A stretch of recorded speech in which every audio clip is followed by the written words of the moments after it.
Hi friends, welcome back to my channel. இன்னைக்கு வீடியோவில் கற்பூரத்தை வச்சு இவ்வளோ விஷயம் பண்ணலாமான்னு நீங்களே ஆச்சரியப்படுற அளவுக்கு நிறைய டிப்ஸ் அண்ட் ட்ரிக்ஸாக பார்க்க போகிறோம். இது எல்லாமே உங்களுக்கு ரொம்பவே யூஸ்ஃபுல்லாகவும் இருக்கும், அதே சமயத்தில் ரொம்பவே இன்ட்ரெஸ்டிங்காகவும் இருக்கும். ஸோ வீடியோவை ஸ்கிப் பண்ணாமல் பாருங்கள். பார்க்குறதுக்கு முன்னாடி நம்மளோட சேனலை சப்ஸ்கிரைப் பண்ணாதவங்க மறக்காமல் சப்ஸ்கிரைப் பண்ணி கூடவே இருக்கிற பெல் பட்டனையும் கிளிக் பண்ணிக்கோங்க. அப்போ தான் நான் போடக்கூடிய அடுத்தடுத்த வீடியோஸ் உங்களுக்கு நோட்டிஃபிகேஷனாக வரும், நீங்களும் மிஸ் பண்ணாமல் பார்க்கலாம். ஃபர்ஸ்ட் இப்போ என்னென்னு பார்க்கலாம். ஒரு பவுலில் கொஞ்சமாக தண்ணி எடுத்திருக்கேன். ஒரே ஒரு கற்பூரத்தை எடுத்துக்கோங்க. அதை கையால் இந்த மாதிரி நல்லா நுணுக்கிட்டு சேர்த்துக்கோங்க. கற்பூரத்தை நல்லா தண்ணியில் கரைச்சி விட்டுக்கோங்க. வீட்டில் இந்த மாதிரி எல்லா இடங்களையும் பார்த்தீங்கன்னா ஒட்டடைகள் அதிகமாக படிஞ்சிருக்கும். நம்ம என்னதான் அடிக்கடி ஒட்டடையை வந்து க்ளீன் பண்ணி எடுத்தாலுமே இந்த சிலந்து பூச்சிகள் எந்த இடத்துலலாம் அதிகமாக இருக்கோ அதை சுற்றி பார்த்தீங்கன்னா அந்த ஒட்டடைகள் படிய தான் செய்யும். அது கட்டுற அந்த கூடு தான் ஒட்டடை மாதிரி படிஞ்சிருக்கும். ஸோ ஃபஸ்ட்டு வந்து ஒட்டடை குச்சியை வச்சு நம்ம ஃபஸ்ட்டு அந்த ஒட்டடை எல்லாத்தையுமே நல்லா க்ளீன் பண்ணிக்கலாம்.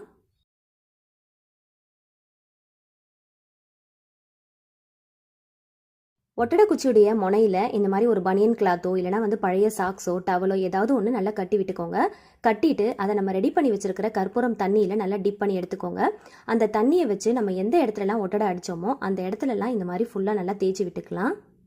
கற்பூரத்தை தண்ணியில் நல்லா மிக்ஸ் பண்ணிட்டு இந்த மாதிரி ஒட்டடை குச்சியை வச்சு நம்ம க்ளீன் பண்ணுறதுனால இந்த வாசனைக்கு அந்த சிலந்தி பூச்சிகள் சுத்தமாக வராது. அந்த சிலந்தி பூச்சி வரல அப்படின்னா ஒட்டடையே படியாது. நீங்கள் ஒரு டைம் க்ளீன் பண்ணீங்க அப்படின்னா 3 months உங்களுக்கு க்ளீன் பண்ணுற வேலையே இருக்காது. ஒட்டடை எடுத்த அந்த இடங்களில் மட்டும் இல்லை, சுவரில் உங்கள் வீட்டில் எல்லா கார்னர்லையுமே இந்த மாதிரி நம்ம லைட்டாக வந்து தேய்ச்சி விட்டுட்டோம் அப்படின்னா இந்த வாசனைக்கு சுத்தமாக ஒட்டடை படியாது. மிச்சம் இருக்கிற தண்ணியை நம்ம சிங்கில் ஊற்றிட்டோம் அப்படின்னா இந்த வாசனைக்கு அந்த சிங்கில் இருந்து குட்டி குட்டி பூச்சிகள் கரப்பாம்பூச்சிகள்லாம் வரவே வராது. அடுத்த டிப்ஸ் என்னன்னு பார்க்கலாம். ஒரு பக்கெட்டில் 3/4 வாசி அளவுக்கு தண்ணி எடுத்திருக்கேன். அதில் ஒரு 1/4 மூடி அளவுக்கு மட்டும் லைசால் எடுத்துக்கலாம். ரொம்ப அதிகமாக சேர்க்க தேவையில்லை, ஒரு 1/4 மூடி அளவுக்கு மட்டும் சேர்த்துக்கோங்க. ஒரே ஒரு கற்பூரத்தை கையால் நுணுக்கிட்டு அதில் சேர்த்துக்கோங்க. இது எல்லாத்தையுமே கைவிட்டு நல்லா கலந்து விட்டுக்கலாம். சப்போஸ் உங்களுக்கு சென்சிட்டிவ் ஸ்கின்னாக இருக்குது, அலர்ஜி ஆகும் அப்படின்னா நீங்கள் கை யூஸ் பண்ணிக்காதீங்க. இந்த மாதிரி மாப்ஸ்டிக் வச்சே நல்லா வந்து மிக்ஸ் பண்ணி விட்டுக்கோங்க. இப்போ மாப்ஸ்டிக்கில் நல்லா வந்து டிப் பண்ணிட்டு நல்லா வந்து பிழிஞ்சு விட்டுக்கலாம். இந்த தண்ணியை யூஸ் பண்ணி நம்ம வீடு துடைக்க போகிறோம். இந்த மாதிரி வீடு துடைக்கிறதுனால வீடும் பார்த்தீங்கன்னா நல்ல பளிச்சுன்னு இருக்கும், நாள் முழுக்க நல்ல வாசனையாகவும் இருக்கும்.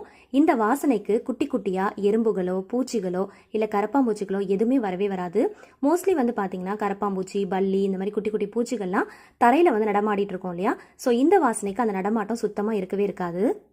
டைல்ஸில் எந்த அளவுக்கு அழுக்கு படிஞ்சிருந்தாலும் இந்த மாதிரி தண்ணியை வச்சு நீங்கள் க்ளீன் பண்ணி பாருங்கள். நல்லா சுத்தமாக க்ளீன் பண்ணி எடுத்துடலாம். இப்போ பாருங்கள், ஃபுல்லாக நல்லா தொடச்சிட்டேன், நல்லா பளிச்சுன்னு இருக்குது. ஸோ குட்டி குட்டியாக கருப்பு எறும்புகள் செகப்பெரும்புகள்லாம் வருது அப்படின்னா இந்த தண்ணியை நீங்கள் யூஸ் பண்ணி க்ளீன் பண்ணி பாருங்கள். அந்த எறும்புகளுடைய தொல்லைகள் சுத்தமாக இருக்கவே இருக்காது. வீடு தொடச்சி முடிச்சதுக்கு அப்புறமா இந்த தண்ணியை நம்ம பால்கனியோ இல்லை ஸ்டெப்ஸோ வாஷ் பண்ணுறதுக்கு யூஸ் பண்ணிக்கலாம். ஃபஸ்ட்டு ஒரு டைம் இந்த தண்ணியை ஊற்றி நல்லா வாஷ் பண்ணிவிட்டு அதுக்கப்புறம் நல்ல தண்ணி ஊற்றி ஒரு தடவை நல்லா வாஷ் பண்ணிக்கோங்க. வீட்டுக்குள்ளே என்ட்ரு ஆகும் போதே நல்லா வந்து வாசனையாக இருக்கும்.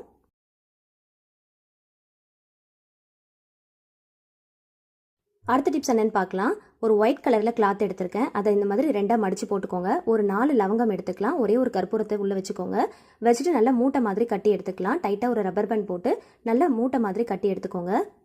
துணியை நல்லா ரெட்டப்பட்டையாக மடித்து எடுத்துக்கோங்க. அதுக்குள்ளே இந்த மாதிரி வச்சு நல்லா மூட்டை மாதிரி கட்டி எடுத்துக்கலாம்.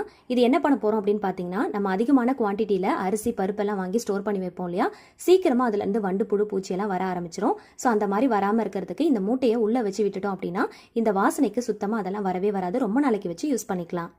கற்பூரம் அதிகமான வாசனையான ஒரு பொருளுங்கிறதுனால அதை உள்ளே வைக்கிறதுனால இந்த அரிசியில் வாசனை வருமானு கண்டிப்பாக நீங்கள் யோசிப்பீங்க. அந்த மாதிரி வாசனை வராது. அதுக்காக தான் துணியை வந்து ரெட்டப்பட்டையாக நம்ம மடிச்சு போகிறோம். ஸோ மைல்டான ஸ்மெல் தான் நமக்கு இருக்கும். அடுத்த டிப்ஸ் என்னன்னு பார்க்கலாம். 2 டிஷ்யூ பேப்பர் எடுத்திருக்கேன். அதில் கொஞ்சமாக அந்த மாதிரி கற்பூரத்தை நல்லா நுணுக்கி விட்டுக்கலாம்.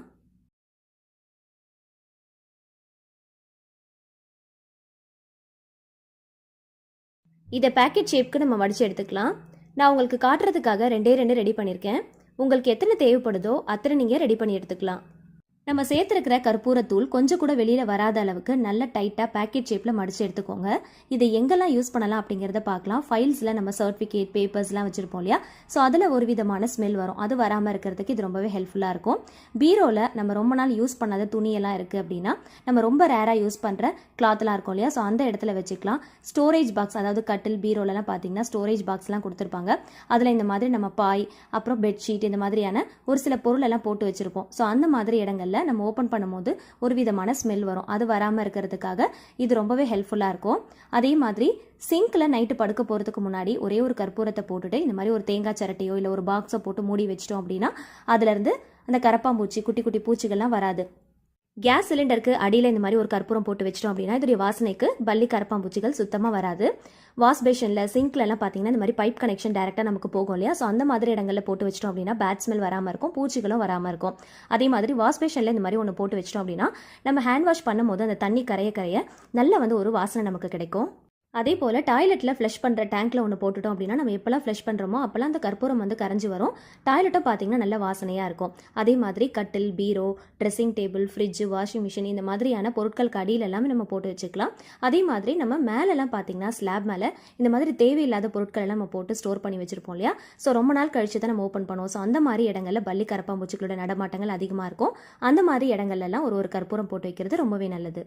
தேவையில்லாத பொருட்கள் எல்லாம் நம்ம போட்டு வைக்கிற இடமா இருக்கட்டும், இல்லை நம்ம ரொம்ப நாளைக்கு யூஸ் பண்ணாத இடங்களா இருக்கட்டும், அந்த மாதிரி இடங்கள்லாம் கற்பூரங்கள் போட்டு வச்சோம் அப்படின்னா அந்த வாசனைக்கு பல்லி கரப்பாம்பூச்சிகள் சுத்தமாக வராது. மோஸ்ட்லி வந்து பல்லி கரப்பாம்பூச்சிகள் வர்றதே பார்த்தீங்கன்னா இந்த மாதிரி பொருட்கள் போட்டிருக்கிற அந்த இடங்கள்ல இருந்து தான் வரும். ஸோ இந்த மாதிரி ஒன்று போட்டு வச்சுக்கோங்க. அடுத்த டிப்ஸ் என்னன்னு பார்க்கறதுக்கு முன்னாடி ஒரு சின்ன ரெசிபி பார்த்துடலாம். பிளேட்டில் கொஞ்சமாக மஞ்சத்தூள் எடுத்துக்கோங்க. உங்களோட காரத்துக்கு ஏற்றா போல் காஷ்மீரி ரெட் சில்லி எடுத்துக்கோங்க. நல்ல கலர் கொடுக்கும், அதுக்காக தான் இதை எடுத்திருக்கேன். 1 டேபிள் ஸ்பூன் அளவுக்கு தனியாத்தூள், 1 டீஸ்பூன் மிளகுத்தூள், தேவையான அளவுக்கு உப்பு. இது கூடவே ஒரு லெமனை வந்து பிழிஞ்சு விட்டுக்கலாம்.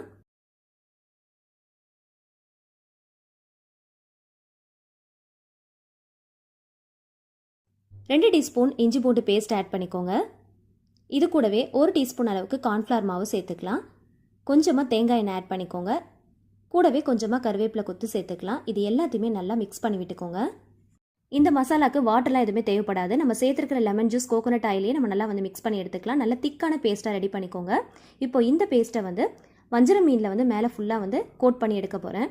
நீங்கள் எந்த ஃபிஷ்ஷில் வேணாலும் நீங்கள் இந்த மாதிரி அப்ளை பண்ணி கோட் பண்ணி எடுத்துக்கலாம். இப்போ எல்லாத்தையுமே நல்லா கோட் பண்ணதுக்கப்புறமா ஒரு 1/2 அன் ஹவருக்கு அப்படியே நல்லா ஊற விட்டுருங்க. அதுக்கப்புறமா இரும்பு கடாயில் எண்ணெய் சேர்த்து 2 பக்கமும் நல்லா கோல்டன் ப்ரௌன் வர வரைக்கும் நல்லா வந்து ஃப்ரை பண்ணி எடுத்துக்கோங்க. என்னுடைய ஸ்டைலில் ஃபிஷ் ஃப்ரை ரெசிபி நான் இப்படி தான் செய்வேன். ரொம்ப சிம்பிளாக இருக்கும், அதே சமயத்தில் நல்லா டேஸ்டியாக இருக்கும். குயிக்காக செஞ்சு முடிச்சிடலாம். கண்டிப்பாக இந்த மாதிரி ஒரு தடவை ட்ரை பண்ணி பாருங்கள். ஆனியன் லெமன் வச்சு கார்னிஷ் பண்ணிட்டு சர்வ் பண்ணிக்கலாம். அடுத்த டிப்ஸ் என்னன்னு பார்க்கலாம். இதுக்காக 2 ஊதுபத்தி எடுத்திருக்கேன். ஒரு நியூஸ் பேப்பரில் இந்த மாதிரி ஊதுபத்தியை வச்சுட்டு நல்லா மடிச்சு எடுத்துக்கோங்க. ஏதாவது ஒரு பொருளை வச்சு நல்லா இடிச்சு எடுத்தீங்க அப்படின்னா அந்த பத்தி மட்டும் தனியாக நமக்கு பிரிஞ்சு வந்துடும். அந்த குச்சியிலேருந்து தனியாக பிரித்து எடுத்துடலாம்.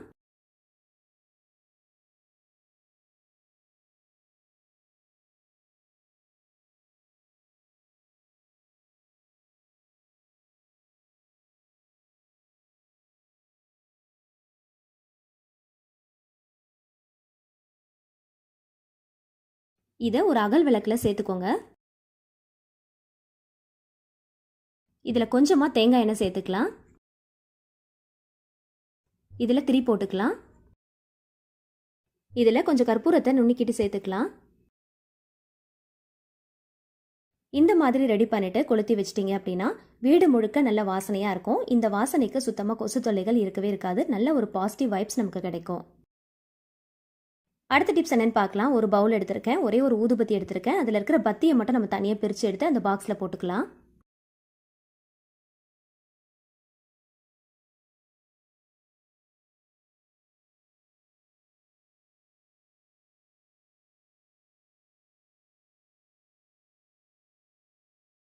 கையால் ஒரு தடவை நல்லா வந்து நுணுக்கி விட்டுக்கோங்க. நல்ல பவுடர் மாதிரி ஆகிடும்.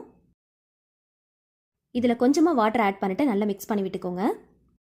இதில் ஒரு கற்பூரத்தை நல்லா நுணுக்கிட்டு சேர்த்துக்கோங்க.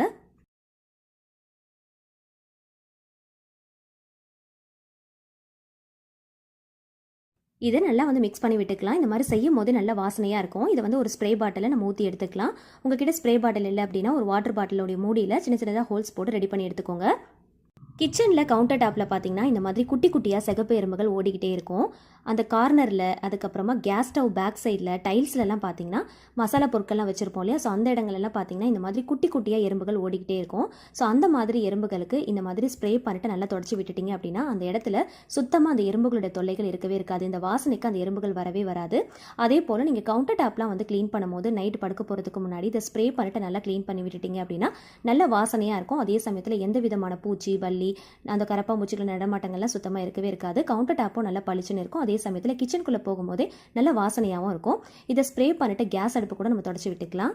நைட்டு சமைச்சு முடிச்சதுக்கப்புறமா படுக்க போகிறதுக்கு முன்னாடி எப்படி நம்ம கேஸ் அடுப்புலாம் சுத்தம் பண்ணுவோம் இல்லையா, ஃபைனலாக வந்து சுத்தம் பண்ணதுக்கு அப்புறமா லைட்டாக ஸ்ப்ரே பண்ணிட்டு தொடச்சி விட்டு பாருங்கள், நல்லா பளிச்சுன்னு இருக்கும். அதே சமயத்தில் கிச்சனுக்குள்ளே என்டர் ஆகும்போது நல்ல வாசனையாக இருக்கும்.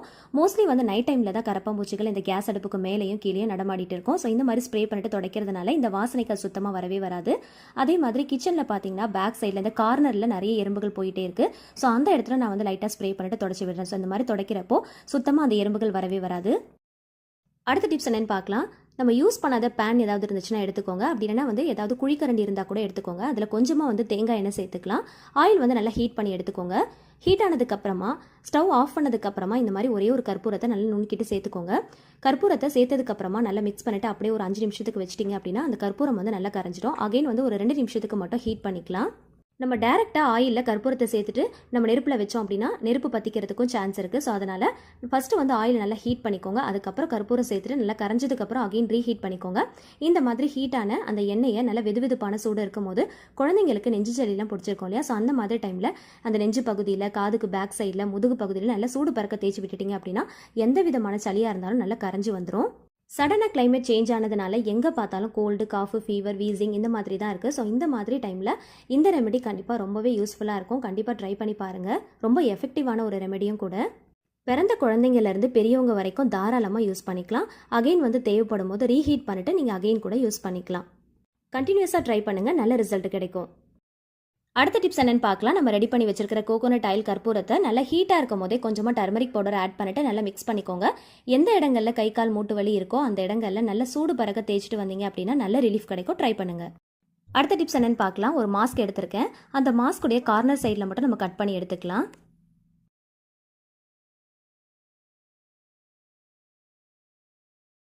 இது பார்க்கறதுக்கு பவுச் மாதிரி இருக்கும். இதில் ஒரு கற்பூரத்தை போட்டுட்டு நல்லா வந்து நுணுக்கி விட்டுக்கோங்க.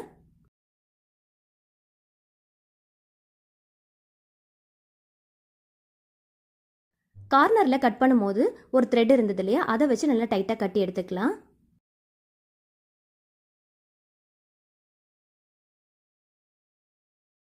வாஷிங் மிஷினில் துணியெல்லாம் துவைச்சி முடிச்சதுக்கப்புறமா உள்ளே இருக்கிற ஈரம் நல்லா காஞ்சதுக்கப்புறம் நைட் டைமில் இந்த மாதிரி ஒரு பவுச் ரெடி பண்ணிவிட்டு உள்ளே போட்டு விட்டுட்டிங்க அப்படின்னா வாஷிங் மிஷின்லேருந்து எந்த விதமான பேட் ஸ்மெல்லும் நமக்கு வராது. இந்த மாதிரி ஒரு பவுச் ரெடி பண்ணிவிட்டு டிடர்ஜென்ட் பவுடர்லாம் போடுவோம் இல்லையா, ஸோ அந்த இடங்களில் கூட போட்டு வைக்கலாம். கண்டிப்பாக ட்ரை பண்ணி பாருங்கள். அடுத்த டிப்ஸ் என்னன்னு பார்க்கலாம். டோர் மேட்லாம் வாஷ் பண்ணும்போது கையில் சாதாரண தண்ணியில் அலசிட்டு அதுக்கப்புறம் வாஷிங் மிஷினில் டிடர்ஜென்ட்டோ இல்லை லிக்விடோ நம்ம சேர்த்து நம்ம வாஷ் பண்ணுவோம் இல்லையா, ஸோ அந்த மாதிரி வாஷ் பண்ணும்போது இந்த மாதிரி ஒரு பவுச் நம்ம ரெடி பண்ணிட்டு உள்ளே போட்டுட்டோம் அப்படின்னா நல்லா வந்து வாசனையாக இருக்கும். அதே மாதிரி ஜெர்ம்ஸ் பரவாமல் இருக்கிறதுக்கு இது ரொம்பவே ஹெல்ப்ஃபுல்லாகவும் இருக்கும். கண்டிப்பாக ட்ரை பண்ணி பாருங்கள். ஸோ இந்த வீடியோவில் நான் ஷேர் பண்ணியிருக்கிற எல்லா டிப்ஸுமே உங்களுக்கு ஏதாவது ஒரு வகையில் யூஸ்ஃபுல்லாக இருக்கும்னு நினைக்கிறேன். ஸோ வீடியோ பிடிச்சிருந்துச்சுன்னா மறக்காமல் லைக் பண்ணுங்கள், உங்கள் ஃப்ரெண்ட்ஸ் அண்ட் ஃபேமிலிஸ் கூட ஷேர் பண்ணிக்கோங்க. நீங்களும் ட்ரை பண்ணி பார்த்துட்டு மறக்காமல் கமெண்ட்டில் என்கிட்ட ஷேர் பண்ணுங்கள் உங்களுக்கு இந்த டிப்ஸ் ரொம்பவே பிடிச்சிருந்துச்சுன்னு. இந்த மாதிரியான டிப்ஸ் அண்ட் ட்ரிக்ஸ் தெரிஞ்சுக்க ஆசைப்பட்டீங்கன்னா நம்ம சேனலை மறக்காமல் சப்ஸ்கிரைப் பண்ணிட்டு தொடர்ந்து சப்போர்ட் பண்ணுங்கள். Thank you so much. கீப் வாட்சிங்.